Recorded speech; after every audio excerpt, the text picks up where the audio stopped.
Waktu Tuhan pasti yang terbaik, walau kadang tak mudah.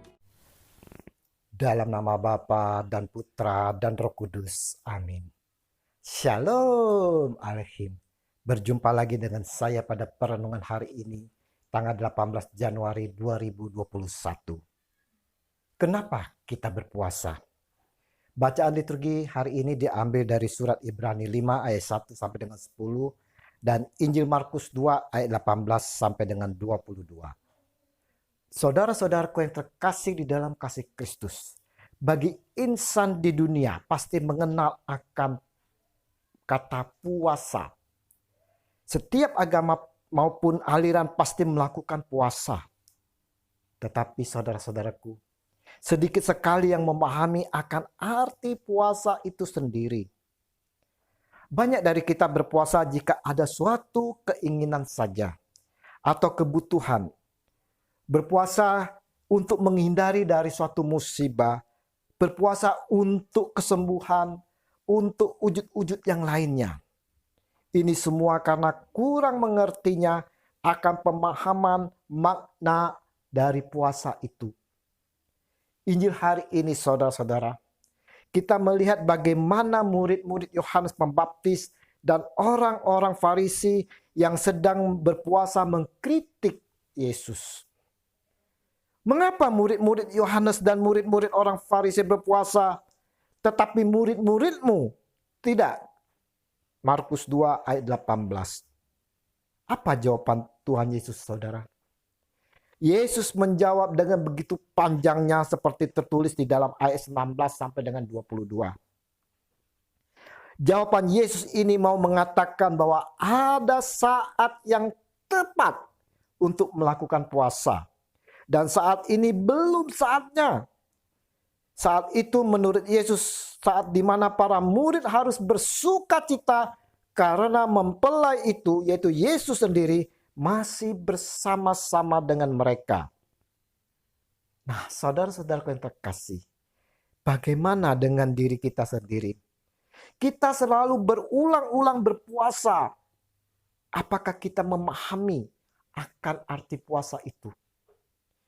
Yesus sendiri mengatakan bahwa pada saat dia masih ada di dunia, maka belum saatnya untuk berpuasa. Kenapa?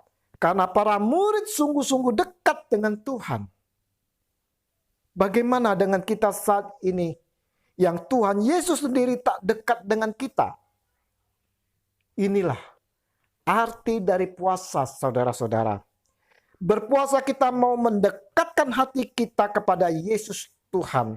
Dengan berpuasa kita akan merenungkan dan mengalami kasih Yesus. Dengan berpuasa pula kita akan mati raga, menyucikan hati supaya bersih dan layak menghadap Yesus Tuhan. Berpuasa juga kesempatan untuk kita bertobat, memohon pengampunan dari Yesus Tuhan. Mari saudara-saudaraku yang terkasih di dalam kasih Kristus, melalui perenungan hari ini, kita mau lebih memahami lagi makna dari berpuasa itu. Di mana berpuasa kita mau lebih dekat secara pribadi dengan Yesus Tuhan.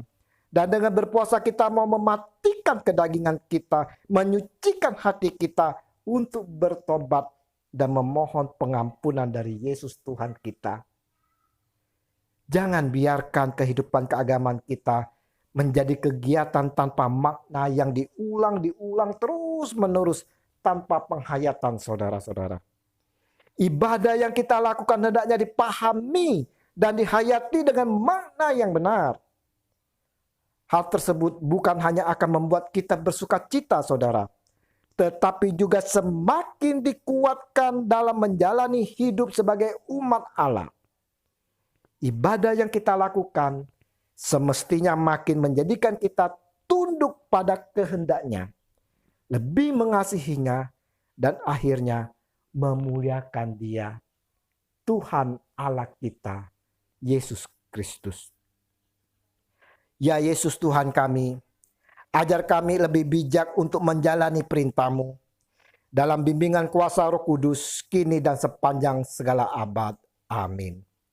Dalam nama Bapa, Putra, dan Roh Kudus. Amin. Shalom.